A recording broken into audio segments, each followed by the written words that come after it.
Howdy folks, Corey here with Android Community. Today we're going to take a look at a brand new phone. This is the LG Viper 4G LTE.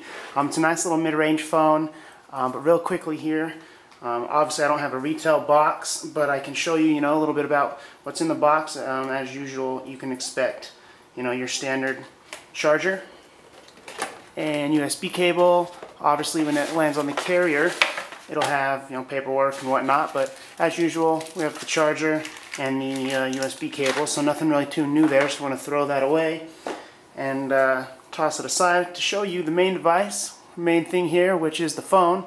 Again, this is the LG Viper 4G LTE phone. It's actually available on the Now network. This is the first 4G LTE phone in the US not on AT&T or Verizon, so yeah, it's not quite rolled out yet, but we're expecting LTE available sometime here in the first half of 2012. Really quickly, just on the actual phone from the Viper, we have a 4.0-inch display. It's got a 480 by 800 resolution screen, so no HD or large screen, but it's a nice little mid-range device. But around back, it's got a nice look. It looked quite nice and fancy. This is actually a plastic, but it has a brushed aluminum design, so it looks real nice and it stays lightweight in aluminum. But we have a volume rocker right here, 3.5mm headphone jack up top, along with the power button and standby button. There's a noise cancellation pin, and right here is the micro USB for charging. And as you come around bottom, we have the microphone, and then you also rip off the battery door with that. Then nothing over here. Then around back we have a 5-megapixel camera with LED flash. This will also do 720p video, and then the speaker grill down below. But real quick, let's just yank off that battery door. And under the hood of the LG Viper LTE, we have a 1.2 gigahertz Qualcomm dual-core processor with 1 gig of RAM and 4 gigabytes of internal storage. You do have a micro SD included right there, and that's 4 gigs as well. But battery under the hood is actually 1700 milliamps, so it should last plenty long, except for depending on how well that LTE network does over there for the Now network. But toss that back together. Again, we have a 4.0-inch display.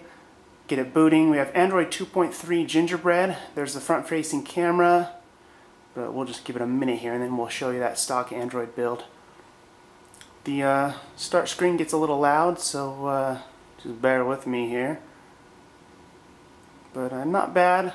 Again, this is the first LTE phone in the US that's not on AT&T or Verizon. But there it is, quick and fast.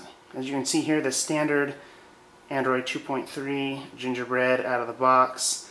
We have some force capacitor buttons down below, and then as usual, like we're used to here, is the standard app tray. But as you can see, we have the little ID button down here. None of this is changeable. You can't put the browser or your something else down here for contacts, so you might want to toss that out real quick, for ADW or some other additional launcher. But so it's basically a standard 2.3 Gingerbread build with a few small changes from LG or the carrier.